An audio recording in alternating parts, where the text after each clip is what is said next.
경기 확장기에는 중산층이 확대되면서 명품을 처음 접하는 사람들, 이런 사람들이 이런 로고가 좀 과하게 부각되고 뭐 이런 제품들이 많이 나오죠. 그게 이제 최대 수혜를 본 게 구찌였었잖아요. 경기가 이제 뭐 하강하기 시작을 하면 결국에는 중산층도 많이 줄어들고 새로 명품을 접하는 사람들도 줄어들고요. 기존의 명품을 소비하던 사람들은 계속 소비하는 이런 상황들이 좀 이어진다는 거죠. 젊은 세대로 갈수록 그러면 우리가 지금 뭐 돈이 많은 것도 아닌데 굳이 그런 거에 집착할 필요가 있겠느냐라는 것들이 좀 그런 불프라든지 이런 걸로 반영이 되지 않았나.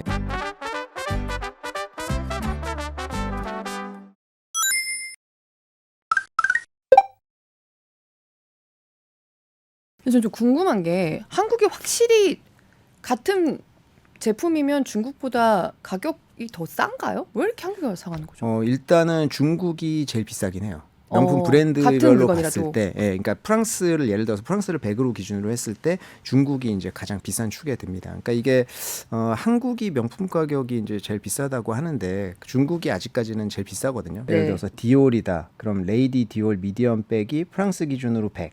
그러면 중국이 114. 그리고 밑에 쭉 보면은 이제 브랜드별로 이제 평균적으로 봤을 때 이제 100이라고 기준으로 했으면 이제 중국이 124. 제일 비싸죠. 중국 쪽이. 팬데믹 전에는 이제 첫 번째로 가격이 비쌌던 게 있고 두 번째로는 제품이 다양하지가 않았었어요. 왜냐하면 명품 매장들이 그때는 많지 않다 보니까. 그러니까 해외 나가서 사는 사람이 많았었는데 네. 팬데믹이 길어졌잖아요. 특히 중국 같은 경우에는 고강도로 많이 하다 보니까 명품 매장들이 중국 내에서 이제 그 상품 라인업을 확대하고 매장을 열기 시작한 거예요. 근데 여기서 가격을 굳이 낮출 필요가 없잖아요. 그렇다 보니까 가격은 고가격을 유지하면서 이제 라인만 확대하는 이런 게 됐고 팬데믹이 풀리고 나서 명품은 가격 거의 절대 낮추질 않으니까 계속 그 가격 유지가 좀 된 거죠. 그렇다 보니까 지금까지도 중국 내에서는 아직까지도 높은 가격이 형성되어 있는 이런 상황이 좀 돼버린 거예요. 중국에서는. 명품 시장의 트렌드가 달라지면서 명품 소비가 좀 시들해졌다는 얘기도 있잖아요. 경기가 좋아지면 결국에는 이제 중산층이나 이런 이제 돈을 많이 이제 월급도 많이 오르고 중산층이 많이 확대가 되잖아요. 이런 분들은 명품을 처음 접하는 사람들이 굉장히 많아요. 그렇다 보니까 뭐 내가 과거에 뭐 지오다노나 유니클로에서 사던 것들을 내가 봤을 땐 똑같은데 명품에서 뭐 10배씩 더 주고 살려면 결국에는 로고를 좀 보여줘야 된다라는 그런 이제 어떤 것들이 있었던 거죠. 그렇다 보니까 경기 확장기에는 중산층이 확대되면서 명품을 처음 접하는 사람들, 이런 사람들이 이런 로고가 좀 과하게 부각되고 뭐 이런 제품들이 많이 나오죠. 그게 이제 최대 수혜를 본 게 구찌였었잖아요. 그러면서 구찌가 엄청나게 올랐었던 거고. 근데 경기가 이제 뭐 하강하기 시작을 하면 결국에는 중산층도 많이 줄어들고 새로 명품을 접하는 사람들도 줄어들고요. 기존의 명품을 소비하던 사람들은 계속 소비하는 이런 상황들이 좀 이어진다는 거죠. 근데 기존에 소비하던 사람들은 과거에도 뭐 그렇게 뭐 부각시키는 이런 제품들을 좋아했던 게 아니다 보니까 확장기에는 그 로고가 부각되는 제품들을 많이 쏟아내고 그렇지 않을 때에는 이제 로고가 부각되지 않더라도 명품 자체를 강조할 수 있는 이런 제품 패턴이라든지 이런 걸로 할 수 있는 제품들을 많이 쏟아내는 이런 패턴이 이제 있다 보니까 나의 가처분 소득은 떨어지고 명품 소비는 떨어질 수밖에 없는 거라서 결국에 2023년부터 그런 상황에서 올드머니 쪽으로 이제 올드머니룩 뭐 이런 쪽으로 쫙 이제 전환이 좀 됐다라고 할 수 있는 거죠. 제가 네. 그 자켓이 하나 있는데 그 되게 비싸게 주고 샀거든요. 제 친구들도 이거 세상이 많이 좋아졌다. 잠바떼기 입고 나와서 방송하다 이런 얘기를 제가 들었었거든요. 제가 그때 야구 잠바냐고 여쭤봤던 그것이 그렇게 비싼 옷이었어요? 근데 그게 네. 앵커님뿐만이 아니라 많은 분들께서 야구 잠바 입고 죄송합니다. 제가 명품을 못 알아봤어요. 그래서 제가 그때 느꼈죠. 이게 이렇게 비싼 돈 주고 자기 만족도 있지만 의미가 있느냐. 그러니까 아마 그런 것도 있지 않을까 싶어요. 네. 초고가 명품은 잘 되고 로고 플레이를 많이 하는 조금 그보다는 좀 가격대가 낮은 명품들 잘 안 된다. 이렇게 말씀해 주셨는데 이 시장은 지금 나타나고 있는 게 어디서 그런 모습이 나타나고 있는 건가요? 우리나라를 얘기하는 건가요? 이게 아니면- 지금 한국뿐만이 아니라 이건 전 세계적으로 좀 트렌드가 좀 비슷해요. 그래서 중국에서도 뭐 에르메스나 이런 게 가장 이제 초고가 제품들이 좀 잘 되고 미국에서도 좀 마찬가지로 그런 현상이 나타나서 공통적으로 잘 되는 기업들이 에르메스나 뭐 이제 리치몬드라든지 뭐 이런 기업들이 좀 잘 되고 리치몬드는 어떤 제품들이 뭐 우리가 흔히 아는 까르띠에라든지 여러 가지 시계 브랜드들 이런 기업들이 좀 많은데 까르띠에가 좀 대표적이죠. 밑에 쪽으로 내려온다라고 하면은 좀 잘 되는 브랜드들이 있기는 있어요. 뭐 미우미우라든지 뭐 최근에 굉장히 이제 뭐 검색 트렌드도 올라가고 몇 년 동안 잘 되는 브랜드들 많죠. 코치도 마찬가지고 그렇기는 한데 이제 그 이런 특색 있는 브랜드들 브랜드를 빼고는 이제 초고가 기업들이 좀 잘 되는 것 같아요, 요새는. 지난해 사실 명품 시장에서 제일 떠들썩했던 뉴스는 이른바 그 디올 사태. 네. 그러니까 디올 가방의 원가가 8만 원이다. 네. 그게 그 제조하신 분, 제조한 사람에게 지급되는 돈이 8만 원이고 그냥 디올 본사로 그 가방 넘어가고 나면은 그게 이제 350만 원이 된다. 이게 굉장히 좀 충격을 던졌었는데 그 신뢰감의 금이 간 거를 회복하기가 좀 어려운 점들도 있지 않을까. 사실 기능을 가지고 얘는 명품이고 얘는 아니고를 나누기가 되게 그쵸. 모호하잖아요. 사실 큰 틀에서는 뭐 그런 이제 원가나 이런 것 때문에 명품의 소비가 저거는 뭐 8만 원밖에 안 하는데 내가 굳이 뭐 이 돈 주고 살 필요가 있을까라고 생각하는 거는 뭐 이제 처음에 이제 명품을 막 접했거나 아니면 명품의 브랜드에 있어서는 그렇게 뭐라고 해야 될까요? VIP 고객층은 아니라고 좀 볼 수 있겠죠. 예. 이제 우리가 명품 가방이나 이런 것들 봤을 때 당연히 원가가 낮을 거라고 생각은 했지만 근데 약간 되게 뭐 최고급 가죽을 쓴대. 네. 뭐 예를 들면 거기 나오는 뭐 양은 100마리밖에 없는데 그걸 공수한대라고 해서 사실 원자재라도 비싼 것이 아닐까라는 그런 정도의 생각은 다 있었잖아요. 명품에 그렇죠. 대해서. 뭐 이제 장인이 한 손 한 땀 한 땀 만든다라든지 네. 에르메스도 저는 생각했던 게 이게 그러면은 결국에 기업이 매출이 가격이랑 양이잖아요. 얼마나 팔았고 얼마에 팔았냐. 가방을 팔 때 얼마나 많은 양을 파냐. 뭐 Q가 되겠고 가격, P 이 두 개 곱한 거잖아요. 근데 매년 이 만들 수 있는 수량이 한 7% 정도씩 연평균으로 증가합니다. 그러니까 가격은 꾸준히 올리고 있는데 이제 팔 수 있는 양도 매년 7%씩 증가해요. 그러니까 P랑 Q가 같이 올라가는 거예요. 이거 에르메스 하는 얘기랑 다르지 않나요? 지금 장인들이 돌아가시고 있고 이거 그러니까 힘들어서 그거는 물려받는 사람이 없다고 하잖아요. 제 생각에는 어떤 마케팅의 한 수단이지 않았나 저는 이렇게 생각이 들거든요. 팔리는 만큼 에르메스에서도 네, 분명히 7%씩 파는 양이 증가해요. 늘어난다. 네, 증가를 하면 버킨백이나 이런 거 같은 거 살려면 가서 제가 지금 가가지고 돈 있으니까 주세요 하도 안 주잖아요. 그러니까 실적이 있어야 되잖아요. 그러니까 우리가 은행에서 이제 안 좋은 시쳇말로 어떤 꺾기라고 하는 이제 이거 살려면 네. 옷도 좀 사고 이렇게 실적이 좀 있으셔야 되지 않겠느냐. 가방만 산다고 하면 안 주고 팔찌도 좀 사고 그릇도 사고 스카프도 사고 해야 가방 하나를 또 주니까 사실 안 사려고 했던 다른 쪽까지 다 사게 되면서 일어나는 자연스러운 매출이 있잖아요. 그러니까 LMS가 이제 그 주도권을 잡고 가면서 이제 이 80% 정도 매출되는 이 부분들이 굉장히 같이 이제 성장하는 이런 모습 보이고 있죠. 거기다 또 운 좋게 이제 보석으로 명품 시장이 넘어가면서 그거에 대한 수혜도 보고 있는 기업이다 보니까 그래서 그 주가가 좀 좋은 것 같습니다. 자산층으로 보면 결국에는 이제 윗세대로 갈수록 자산이 많이 형성돼 있거든요. 그렇다 보니까 이제 주로 명품을 이제 많이 소비하는 이런 계층들은 이제 좀 나이가 있으신 분들이 더 많이 소비하는 경향이 크고, 과거에 이제 중국 같은 경우가 좀 특이했었는데, 중국에는 이제 뭐 세븐 포켓 칠드런이라고 하는 세대가 있었잖아요. 뭐 이제 지금의 20, 30대 정도 되는 세대인데, 그 세대가 명품 소비가 굉장히 많았어요. 과거 세대는 중국이 고성장하는 시기에 있었거든요. 그러니까 그분들은 계속 이제 자산 가격이 오르고 월급도 오르고 이런 시기에만 있다 보니까 이런 서포트도 많이 해줄 수 있고 명품 소비도 많이 할 수 있었는데, 지금의 이제 이 세븐 포켓 칠드런 세대는 결국에는 이제 실업률이라는 것도 굉장히 많이 올라오잖아요. 특히 젊은 층에서. 그렇다 보니까 이제 자산의 가격 상승이라든지 이런 것들을 많이 경험하지 못하게 되고, 최근에 이제 한 3년, 4년 정도에서 중국 경기 굉장히 안 좋았잖아요. 그렇다 보니까 이제 부모님의 어떤 서포트도 줄어들고, 그렇다 보니까 이제 결국에는 과거에 명품을 소비하던 이제 전통적인 이제 그 부유층, 그분들만 최근에는 이제 그 소비를 하는 이런 쪽으로 넘어가고 있는 단계죠. 그게 비단 중국뿐만이 아니라 미국이나 한국 뭐 여러 국가에서 지금 발생하고 있는 비슷한 현상이다, 이렇게 보시면 될 것 같아요. 근데 아까 명품은 한번 가격 올리면 다시 떨어지기 진짜 힘들다고 하셨었는데 사실 약간 살짝살짝 가격을 좀 낮추기도 한다고요, 요새. 기업들의 실적이 이제 진짜 안 좋아지기 시작한 2024년도거든요. 이제 그때 실적이 실질적으로 안 좋았던 기업들은 뭐 버버리라든지 뭐 이런 기업들은 이제 가격을 좀 낮추기도 했죠. 그리고 이제 CEO를 새로 임명을 해가지고 이제 새로운 디자인으로 조금 승부를 보려고 하는 이런 모습들이 나오기는 하는데, 전반적으로 이제 올해부터는 이제 그 명품 기업들의 실적이 좀 좋아지기 시작을 해서 아마 이제 가격을 낮추는 행위는 일부 브랜드들을 빼고는 올해부터는 좀 쉽지는 않을 것 같아요. 그리고 실질적으로 올해 이제 그 잘 나가는 브랜드들은 그 가격을 또 많이 인상을 했죠. 올해 초에. 올해부터는 좀 명품 소비가 우리나라에서도 좀 늘어날 거다 이렇게 보고 계신 건가요?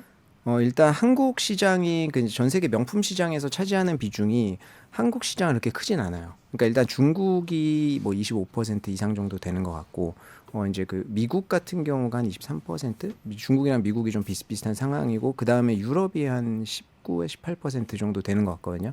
그래서 사실은 요 이제 세 개 지역이 이제 가장 중요한 시장이라서 한국 같은 경우에 명품이 살아날지 올해는 좀 속단하기는 쉽지 않을 것 같아요. 왜냐하면 이게 명품 소비가 결국에는 이제 그 뭐 경기랑도 연관이 되어 있지만 소비 심리랑도 굉장히 연관이 있는데 한국 같은 경우에는 올해 좀 정치적으로도 좀 굉장히 불안한 상황이고 하다 보니까 이제 어떤 커미트먼트가 들어가는 내구재라든지 이런 거에 대한 소비가 조금 많이 줄어들고 있는 상황이다 보니까 명품 소비도 뭐 좋을 거다 이렇게 말씀드리긴 쉽지 않지만 전 세계 명품 시장에서 가장 큰 비중을 차지하고 있는 중국이랑 미국이 이제 정상화 과정을 겪고 있고요. 미국은 가장 먼저 2023년도 한 3분기 정도부터 해가지고 정상화 과정이 시작되고 있어요. 그리고 중국 같은 경우가 이제 작년에 역성장을 했었는데 2025년도 올해는 한 0% 정도 성장 보고 있습니다. 근데 내년부터 해가지고 성숙 시장으로 좀 나가서 한 10%대 이상, 연평균 10%대 정도로 성장을 할 것으로 예상하고 있어서 올해가 아마 명품 시장 쪽에 있어서 좀 정상화되는 원년이 되지 않을까 이렇게 보고 있어요.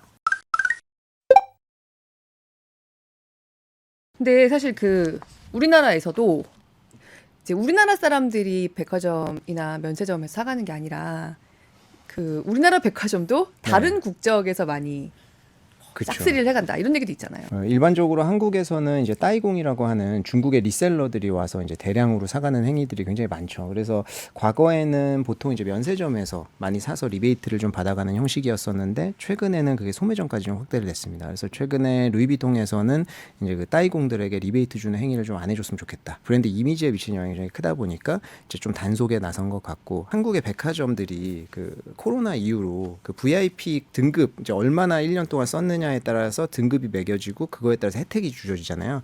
그 중에 이제 큰 혜택이 뭐 이제 라운지라든지 이런 사용이 있습니다. 근데 그 라운지에 가보면 그 코로나의 이후로 보복 소비 때문에 엄청나게 많은 사람들이 그 라운지를 이용하게 된 거예요. 왜냐하면 이제 막 결혼식 때나 이렇게 막 몇 천만 원씩 그렇게 하던 사람들이 보복 소비하니까 이제 소비가 다 늘어나니까 라운지에 VIP들이 늘어났어요. 그래가지고 백화점들 보면은 되게 세분화 시켰거든요. 그 이후에 코로나 이후로 세분화 시켰는데 지금까지도의 그러니까 특징. 전에는 이 정도 사면 VIP가 될 수 있었다. 그쵸. 근데 그게 되게 올라갔죠. 그렇죠. 네. 그러니까 예전에는 뭐 예를 들어서 롯데백화점으로 보면 그냥 퍼플 밑에 뭐 이제 또 단위를 두고 그래서 에비뉴엘에서도 퍼플하고 뭐 다른 색깔을 두고 1억 7천만 원 뭐 이런 식으로 나눠놨어요. 그리고 쓸 수 있는데도 약간 세분화 시켜놨고 그 라운지에 가보면 중국 분들이 되게 많아요. 그러니까 그게 따이공들이 한 번 사면 그 단위가 크니까 그냥 VIP로 바로 되는 거예요. 1억 그냥 넘어가 버리니까. 그래서 그런 경우도 굉장히 많거든요. 그러니까 저는 이제 어떤 심리적이나 사회적인 현상이나 이런 것들을 다 봤을 때 작년에 중국이 그게 완전히 바닥을 친 것 같아요. 그러면서 9월 달에 중국에서 어떤 부양책들이 나왔고 중국은 전통적으로 말로는 증시를 부양한다라고 하지만 전통적으로 모든 포커스는 부동산에 맞춰져 있어요. 자산 구조가 그게 제일 크니까. 근데 작년 9월 달에 부동산의 자산이 그러니까 주식 시장을 부양하면서 주식이 올랐는데 그 자산 부양 효과로 소비가 증가하는 걸 봤거든요. 그렇다 보니까 이제 중국 정부에서는 부동산도 부동산이지만 다른 자산 가격을 올릴 필요도 있다라는 것들에 대한 경각심이 좀 생긴 것 같아요. 그러면서 올해 뭐 여러 가지 저희가 이야기했던 뭐 딥시크도 있고 여러 가지 상황들이 있잖아요. 그러면서 경제 상황들이 나아지고 있다. 그래서 중국의 이제 소비 심리가 많이 개선이 돼 있는데 지금 중국인들이 뭐 그러면 돈이 있는데 안 쓰는 거 어떻게 하냐라고 할 수도 있잖아요. 근데 뭐 저축률이나 이런 것들을 보면 압니다. 이제 미국이 과거에 이제 코로나 때 현금 많이 꽂아줬을 때 저축률이 엄청나게 거의 미국에선 거의 처음으로 저축률이 증가했다가 다 줄었잖아요, 지금. 네. 중국은 워낙 이제 아시아인들이 좀 그렇다 보니까 저축률이 항상 높았는데 지금도 저축 증가율이 10% 이상이에요, 매년. 그렇다 보니까 이제 저축이나 이런 것들을 많이 하고 저축 잔고들은 계속 늘어나고 있는 반면에 소비는 일어나지 않는다는 거죠. 불안하니까. 근데 그런 것들이 이제 조금 개선이 되면서 올해부터는 이제 명품 쪽도 명품뿐만이 아니라 다른 소비들도 좀 많이 이뤄지겠죠. 그러면서 이제 명품도 정상화될 것으로 보고 있습니다. 프라다 같은 경우에는 홍콩에 상장되어 있어요. 근데 홍콩에 상장한 이유가 중국이 워낙 고성장하니까 네. 우리가 이제 중국의 친화적인 기업이라는 거 알려주기 위해서 홍콩에 상장한 거거든. 그러니까 명품 브랜드들도 결국엔 기업이다 보니까 어쩔 수 없는데, 근데 앞으로는 이제 중국에만 특화되어 있는 그런 것들이 엄청 많지는 않을 것 같아요. 왜냐하면 이제 중국이 과거에는 두 자릿수 넘는 이제 고성장을 한 10년 정도 굉장히 겪었고 지금 이제 고비를 넘어서 정상화된다라고는 하지만 2023, 25년, 26년 정도 내년 정도부터 이후부터는 연평균 성장률 한 10% 정도로 보거든요. 근데 이게 지금 미국의 성장률이랑 비슷해요. 그러니까 성숙화되어 있는 시장이랑 좀 비슷하기 때문에 중국이 과거처럼 뭐 물론 그 와중에 경기가 엄청 좋아지고 경제가 좋아지고 뭐 이제 새로 이제 명품을 접하는 사람들이 많아지면 그거는 조금 달라질 수 있지만 지금의 상황으로 봤을 때는 지금과 같은 상황의 경제 이제 성장 페이스나 이런 것들을 유지를 하면 한 10%대 정도. 그러니까 과거처럼 고성장은 아니기 때문에 이제 명품 기업들이 거기에만 포커스를 맞추진 않겠죠. 다만 이제 떠오르는 이제 그 계층들은 또 있어가지고 그 계층에 맞추겠지만 뭐 예를 들면은 지금 이머징 국가들 뭐 예를 들면은 뭐 아프리카라든지 뭐 이런데 인도네시아라든지 이런 데를 굳이 과거에는 매출 비중도 따로 발표하지 않았었거든요. 근데 이쪽이 최근에 이제 경기가 많이 확장되면서 명품 소비가 올라올 거라다라는 예측이 좀 많이 있어요. 그러니까 이제 과거에 제가 명품 주식 같은 거 이야기를 할 때 이제 그때는 크리에이티브 디렉터에 대해서 되게 강조를 많이 했었거든요. 이제 크리에이티브 디렉터가 누구가 되느냐에 따라서 명품의 아이덴티티 바뀌니까 그러면서 트렌드가 좀 바뀌는 그런 현상들이 좀 많이 발생을 했었어요. 뭐 단적인 예로 구찌가 이제 그 알렉산드로 미켈레를 고용하면서 이제 굉장히 이제 뭐 화려하고 이런 제품들이 많이 나오면서 그 시기가 잘 맞아서 어필이 됐었던 거고 그분이 떠나면서 또 어떻게 보니까 시기가 뭐 알고 떠난 건지 그 모르겠지만 또 이제 지는 모습들 그리고 루이비통 같은 경우에는 여러 브랜드 보유하고 있잖아요. 뭐 디올이고 루이비통도 마찬가지고 그렇다 보니까 그 브랜드 안에서 크리에이티브 디렉터가 어디서 잘하면 그 임기 끝나고 나서 자기네 다른 브랜드로 보내요. 그러니까 그룹 내에서 계열사로 보내는 거죠. 그렇다 보니까 여기 가서 또 한번 성공시키고 막 이런 상황들 많이 이를테면 발생해요. 누가 그랬죠?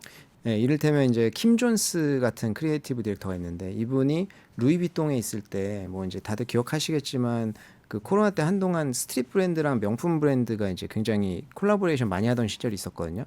그때 루이비통에서 이제 루이비통 그 가방이랑 뭐 그 슈프림이랑 같이 콜라보 해가지고 뭐 루이비통 가방 빨간색에 막 LV 찍히고 화려한 가방들 많이 나왔었거든요. 그게 엄청난 히트를 쳤는데 그 이후에 이제 디올로 가가지고 디올이랑 스투시랑 같이 이제 뭐 콜라보레이션 해가지고 엄청나게 비싼 신발을 찍어낸다든지 뭐 이런 것들을 했었거든요.